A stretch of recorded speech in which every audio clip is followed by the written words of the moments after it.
है कि भंडारा का पूरा भंडार यहाँ आ गया है, पूरा मैदान भर गया है। मुझे बहुत अच्छा लगा कि आप सभी भंडारा के भाई बहन, माता पिता, छोटे मोटे प्यारे सभी बच्चे एक साथ मिलकर यहाँ पर आए हैं। मैं आप सभी भंडारा के सभी भंडारा वासियों को दशहरे की ढेर सारी शुभकामनाएं देना चाहूंगा। जय श्री हनुमान, जय श्री राम। परंतु फिर वही परंतु, ताज श्री गंगापुत्र भीष्म पितामह की तरफ से कुछ कहना चाहूं तो यही कहूंगा कि आयुष्मान भव, अखंड सौभाग्यवती भव पुत्रियों, शतपुत्रवती भव नहीं कहूंगा। एक बार गलती से धृतराष्ट्र को कह दिया था शतपुत्रवती भव, तो 100 पुत्रों ने पितामह को बाणों की शैया में लिटाने में कोई कसर नहीं छोड़ी। और वैसे भी आज के युग में हमारे यहाँ पर आमदार भी बैठे हैं, सबको पता है कि 2 या 3 बस, 2, सिर्फ 2। हम 2 हमारे 2, हम 2 हमारे 100 नहीं। 5 पांडव भी ठीक थे। और अगर मैं कहूं कि हमारे पितामह के साथ साथ में अगर मैं शक्तिमान की तरफ से कुछ कहना चाहूं तो शक्तिमान की शक्ति देना चाहूंगा आप सभी लोगों। इतने शक्तिशाली बनिए कि अपने समाज को सुधारिए, इतने शक्तिमान बनिए, गंगाधर से शक्तिमान बनिए। आज देश में शक्तिमानों की आवश्यकता है। 97 में शक्तिमान की जितनी आवश्यकता थी, 2024 में उससे 10 गुने ज्यादा शक्तिमानों की आवश्यकता है। ये सारे छोटे छोटे से बच्चे हैं, इनको शक्तिमान की आवश्यकता है। ये लोग गूगल में घुसे हैं, गूगल में ऐसे पेट में दर्द होता होता गूगल को, मेरे पेट में दर्द है क्या करूं? अरे साहब, माँ बाप से पूछो ना, टीचर से पूछो, भाई से पूछो, बहनों से पूछो, गुरुओं से पूछो। ये संसार जो घुस गए हैं आप लोग गूगल में, वो काल्पनिक संसार है, वो आर्टिफिशियल संसार है। रियल संसार आपके पीछे है, आपके घर में है। आपके माता पिता आपके दोस्त हैं, आपके भाई बहन आपके दोस्त हैं, आपके मोहल्ले के लोग आपके दोस्त हैं। वो सारे लोग दोस्त नहीं है जो अंगूठा ऊपर करते हैं और अंगूठा नीचे करते हैं। और आजकल की जो हमारी जो लड़कियां हैं, वो झुमके लगा के, थिमके लगा के सेल्फी खींचते और भेजती, कैसी लग रही हूं मैं? तो बोलता है ठीक लग रही। अरे साहब, मिरर के सामने खड़े हो जाओ ना यार। दर्पण कभी झूठ नहीं बोलता। और आज के युवकों को दर्पण की बहुत बड़ी आवश्यकता है। रावण जल चुका है, पर जलने के बाद भी रावण अभी तक जिंदा है। मुझसे कई बार बच्चे पूछते हैं, एक किल्बिश कब मरेगा? मैं पूछता नहीं मरेगा। जब तक एक भी आदमी के अंदर पाप रहेगा तब तक किल्बिश जिंदा रहेगा। जब तक एक के अंदर चोरी चपाटी डकैती रहेगी, हमारा रावण जिंदा रहेगा। ये दशहरे से सीखो, अंधकार के ऊपर प्रकाश की जीत है। ये झूठ के ऊपर सच्चाई की जीत है। ये रावण के ऊपर राम की जीत है। ये किल्बिश के ऊपर शक्तिमान की जीत है। और इससे सीखो आप। मैं कभी कभी कहता हूं कि हम लोग मनाते तो बहुत अच्छा है। वर्ल्ड में कोई भी ऐसा नहीं होगा जो हमारी तरह त्योहार मनाता है। हमारे जितने त्योहार हैं, शायद उतने त्योहार किसी वर्ल्ड में नहीं होंगे, क्योंकि हमारी संस्कृति ही गजब की संस्कृति है। अभी जो इन्होंने कहा कि जो कुछ भी ये कहते हैं कि न्यूटन कहो या आइंस्टाइन कहो या कोपरनिकस कहो या आर्किमिडीज कहो, वो ट्रेन कहती है, वो प्लेन मैंने बनाया। अरे साहब, हमारे ऋग्वेद यजुर्वेद में लिखा हुआ, इन्होंने यही कहा है कि लिखा हुआ है साहब हमारे वेदों में, ये सब हमारे पास है। और ये सब लोग पेटेंट लेके बैठ गए हैं कि हमने आविष्कार किया है। वो सेब गिरा तो ग्रेविटेशनल फोर्स का आविष्कार किया है। अरे साहब, पढ़िए हमारे गीता, हमारे वेद पढ़िए, पुराण पढ़िए, उपनिषद पढ़िए। हमारा देश महान था, है और रहेगा। लेकिन कभी कभी मैं बीच में, जैसे किसी ने मेरे आते ही किसी ने कहा कि मुकेश जी बहुत कुछ डांटते भी हैं।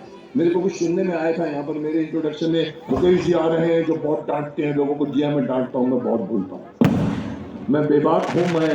मैं कोई भी बात मुझे ठीक नहीं लगती तो मैं उसको टोकता हूँ, चाहे वो देश के प्रधानमंत्री हो, चाहे हमारे यहाँ के आमदार हो, चाहे मेरी फैमिली का कोई मेंबर हो। अगर मुझे ठीक नहीं लगता तो मैं बोलता हूँ। और मैं यही बोलना चाहता हूँ कि हमारा सब कुछ, हमारे हिंदू अभी तक एक नहीं हो रहे हैं। मैंने हिंदू एकता दिवस 2 साल पहले अनाउंस किया था अपने भीष्म इंटरनेशनल, मेरा चैनल है। मैंने वहाँ पर कहा था कि मंगलवार के दिन आप एक किसी मंदिर में जाकर पूरे परिवार को लेकर बैठ जाओ। जैसे दूसरे धर्म में जुम्मा के नमाज में सारे दरवाजे बंद करके जुम्मा की नमाज के लिए पूरा मुसलमान वर्ग बैठता है, पूरा देश का। और मैं कदर करूंगा उनके धर्म के प्रति, उनकी श्रद्धा को, उनकी आस्था को। हमारे यहाँ साहब मैं बोलता हूँ बैठो, अरे साहब हम जाते हैं मंदिर। मैंने कहा कब जाते हो? अरे साहब हम शनिवार को जाते हैं। अरे हम सब मंडे को जाते हैं। बोलते सर हम शिरडी के साईं बाबा। अरे साहब एक दिन बैठो ना, जब तक नहीं बैठोगे। 2 साल हो गए मेरे उस आह्वान को। मैंने संतों को कहा था कि मुकेश करना कुछ नहीं है, न मैं एमपी हूं, न एमएलए हूं, न कॉर्पोरेटर हूं। मैं बोल जाता हूं और मैं चाहूंगा कि आप आके बोलिए। आप हमारे हिंदू के जितने बड़े पीठाधीश बैठे हुए हैं, जितने बड़े मठाधीश बैठे हुए हैं, मैंने आह्वान किया था कि आके बोलिए। सर मैंने ये कहा था, मैंने कहा देखिए मुस्लिम धर्म में न हमारे यहाँ पर न कोई उलेमा है, न कोई इमाम है। इमाम आकर टीवी पे बोलता है मैंने चांद देख लिया तो दूसरे दिन ईद होती है। हमारे यहाँ ऐसा कोई लीडर है जो आके बोले कि चलिए साहब आप ये करिए? साहब जब तक आप नहीं करोगे देश में हिंदू एक नहीं होगा। 2 साल से मैं हिंदू एकता दिवस मना रहा हूं। हर मंगलवार को अपने नजदीक के मंदिर में जाकर आधे घंटे के लिए बैठिए। वहां के मुस्लिम धर्म जो है वो जुम्मा की ऐसे नमाज पढ़ते झुक के, आप सीधे बैठ के आप ओंकारनाथ का जाप कीजिए, आप आरती कीजिए या बात कीजिए। साहब यहाँ पर तो घरों में नेक्स्ट फ्लैट में कौन रह रहा होता किसी को नहीं मालूम होता। हमारे मुंबई में ऐसा है। लेकिन जब आप साथ में आओगे तो साफ पता लगेगा कि हम हिंदू एक हैं। आप इमेजिन कीजिए अगर 80 करोड़ में से अगर 40 करोड़ भी अगर हिंदू जाके मंगलवार को 7 से 7:30 जाके बैठ के आपस में या तो बात करें या ओंकारनाथ का जाप करें। आप इमेजिन कीजिए, एक ड्रोन शॉट लीजिए। अभी ये ड्रोन चल रहा था, मैंने यहाँ देख रहा था। आप ड्रोन शॉट लीजिए ऊपर से और आप देखिए, अरे बोले कि देखो कितने हिंदू एक साथ बैठे हुए हैं। साहब ऐसा कभी होगा? कब होगा? मैं तो यही कहता हूं कि मेरा देश महान था और मैं पूछता हूं कि अब महान कब होगा? बहुत से अवगुण घुस गए हैं हमारे अंदर, बहुत सी। कभी ये रावण, कभी ये किल्बिश अभी भी हमारे बीच में है। इसलिए मुझे खुशी है कि पिछले ही हफ्ते हमारे मोहन भागवत जी ने भी वही बात की जो मैंने 2 साल पहले कही थी कि हिंदुओं को एकता की आवश्यकता है। आपने सुना होगा, इवन प्रधानमंत्री भी बोल कर गए, बटोगे तो कटोगे। मैंने यही बात कल अपने वीडियो में कही। तो मैं अपने धर्म की बुराई नहीं करना चाहता, लेकिन दूसरे धर्मों की तारीफ करना चाहता हूं कि वो अपने धर्म को धर्म मानते हैं। हम लोग अपने धर्म को धर्म नहीं मानते। हम कहते हैं वे ऑफ लाइफ है। अरे साहब वे ऑफ लाइफ नहीं है। हिंदू धर्म था, हिंदू धर्म है, हिंदू धर्म रहेगा। ये सारे धर्म, सिख, ये सारे के सारे जो बुद्ध हैं, ये जो जैन हैं, सब हिंदुओं से निकले हुए हैं। साहब मानिए, अपने धर्म की कदर कीजिए। मैं ये चाहता हूँ, ये वक्त आ गया है जब 100 करोड़ हिंदू एक साथ उठकर, मैंने मजाक में उस दिन कहा था, मैंने कहा एक सीटी मारो तो सारे मुसलमान एक साथ मिल जाते हैं। हमारे हिंदुओं में कोई सीटियां मारते जाए तो भी नहीं मिलेगा। कोशिश कीजिए मिलने की। साहब बहुत ज़रूरत है, हिंदू एकता की बहुत आवश्यकता है। आपका हिंदू सबसे महान सनातन धर्म। मैंने अभी एक और प्रोग्राम शुरू किया जिसका नाम है सनातन मंच। मैं वहाँ पर बड़े बड़े महानुभावों को बुला रहा हूँ। मैं सामने बैठ के बात करूँगा कि बताइए सनातन धर्म क्या है। जैसे कि अभी भी इन्होंने कहा कि हम लोगों को नहीं पता, हनुमान चालीसा पढ़ते उसका मतलब नहीं पता हमको। हम सिर्फ संस्कृत को अपने पंडितों की भाषा मानते हैं। साहब मैंने शुरू किया, मैंने कहा आप बताइए सनातन धर्म क्या है। ये आजकल के युवा वर्ग मुझसे कहते हैं, अरे साहब क्या 500 साल पहले की बात करते हैं सर? 5000 साल? अरे साहब 5000 साल की बात लेकर जब तक कंधों पर लेकर नहीं चलोगे ना, आपका पतन हो जाएगा। ये प्रगति की राह बहुत होती है। तो मुझे आज ये कहते हुए खुशी हो रही है कि मैं दूसरी बार भंडारा हूँ, ये भी मुझे याद नहीं था। मुझे पता लगा कि मैं आया हूँ क्योंकि मैं आपके गोंदिया में आया था, इलेक्शन कैंपेन करने को रायपुर में आया था। भंडारा में मैं उस वक्त पूरे देश में घूमता था जब शक्तिमान चलता था। तो मुझे खुशी है, भंडारा की प्रगति को देखकर भी खुशी है। मुझे नरेंद्र जी ने इनवाइट किया, मुझे इन्होंने आमंत्रण किया, मैंने आमंत्रण स्वीकार किया। मुझे बताया गया था कि आपके लाडले आमदार हैं। ये लाडले क्यों हैं साहब? नहीं साहब, ये गलत स्लोगन आप जिंदगी भर बोलते हो, नरेंद्र साहब आगे बढ़ो, हम तुम्हारे साथ। अरे साहब, नरेंद्र साहब के साथ चलो, आप पीछे क्यों चलते हो? आप जो नरेंद्र साहब करते हैं करिए। अन्ना हजारे आगे चलो, हम तुम्हारे साथ हैं। अरे साहब, अन्ना हजारे अगर गलत रास्ते में घुस जाएगा तो क्या आप भी गलत रास्ते में घुस जाओगे? आप अन्ना हजारे खुद क्यों नहीं बन जाते साहब? आप नरेंद्र खुद बने साहब। मैं इन्हें आशीर्वाद देना चाहूंगा क्योंकि मैं बीच में बोल भी चुका था कि जब तक एक एक एमएलए, एक एक एमपी, जब तक एक एक कॉर्पोरेटर काम करेगा, किसी के माई के लाल की ताकत नहीं है कि वो उसको हटा सकेगा। काम कीजिए साहब, काम बोलता है, आपको बोलना नहीं पड़ता कि मैंने ये किया, मैंने वो किया। शक्तिमान ने कभी नहीं कहा था कि मैंने इतने को मारा, शक्तिमान ने मार के दिखाया था, सब कुछ सिखाया था। तो बहुत बहुत धन्यवाद आप लोगों का। मुझे कह रहे थे कि थोड़ा सा पंडित गंगाधर का डायलॉग बोल दीजिए या भीष्म पितामह का कोई डायलॉग बोल दीजिए। परछाई शरीर से लंबी होने लगे तो समझ लेना चाहिए पुत्री।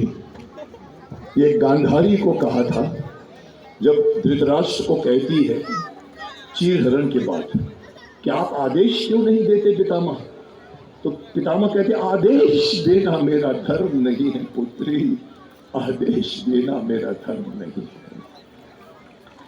जब परछाई शरीर से लंबी होने लगे तो समझ लेना चाहिए पुत्री कि सूर्य के अस्त होने में अब अधिक समय नहीं रह गया। मैं तो उस क्षण से डर रहा हूं जब धृतराष्ट्र प्रणाम करेगा और मेरे ये हाथ इस सोच में पड़ जाएंगे कि आशीर्वाद के लिए उठे या ना उठे। आप बैठ जाइए पितामह, मैं जीते जी थक गया हूं पुत्री। मुझे तुम्हारे पुत्र भी प्रिय है और पांडु के पुत्र भी प्रिय है, परंतु लगता है कि भाग्य ने मुझे कर्म की भूल भुलैया में छोड़ दिया है कि माल खोजो। अरे पितामह, आप कहो तो मैं दुर्योधन को शाप दे दूं? अरे नहीं पुत्री, शाप नहीं, शाप नहीं। मां के मुंह से पुत्र के लिए आशीर्वाद अच्छा लगता है। दुर्योधन को आशीर्वाद दो कि उसमें समझ आ जाए, उसमें समझ आ जाए। काश हर दुर्योधन में समझ आ जाए तो पूरी दुनिया बदल सकती है, लेकिन सुई की नोक जितनी जमीन नहीं छोड़ूंगा आपकी। एक जमीन के टुकड़े के लिए आज तक हम लड़ते रहते हैं। सीखे महाभारत से, सीखे भीष्म पितामह से, जो कभी भी नहीं बैठे धृतराष्ट्र की कुर्सी पर, यहाँ बैठे और देश को, हस्तिनापुर को चलाया। मैं आज के नेताओं को कहता हूँ साहब, कहीं भी बैठिए, विपक्ष में भी बैठिए तो काम कीजिए ना साहब। विपक्ष का मतलब ये थोड़ी है कि इसकी टांग खींचो, इसकी कुर्सी खींचो। अरे काम कीजिए साहब।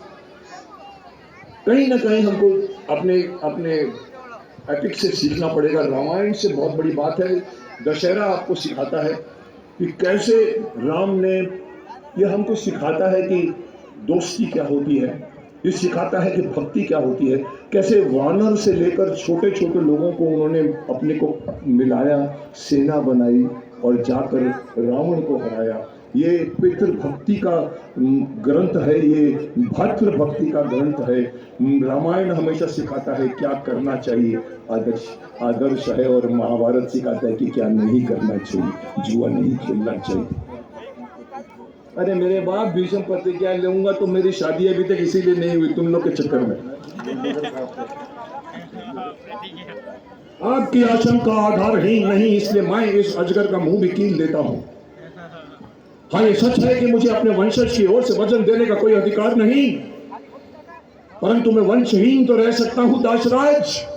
इसलिए मैं गंगा पुत्र देवव्रत चारों दिशाओं धरती और आकाश को साक्षी मानकर आज प्रतिज्ञा करता हूँ, आजीवन ब्रह्मचारी रहूंगा, जीवन भर विवाह नहीं करूंगा, वंशहीन ही जीऊंगा और वंशहीन ही मरूंगा। ये मेरी अखंड प्रतिज्ञा है। जय श्री राम। अब बताइए मेरी शादी कैसी होगी?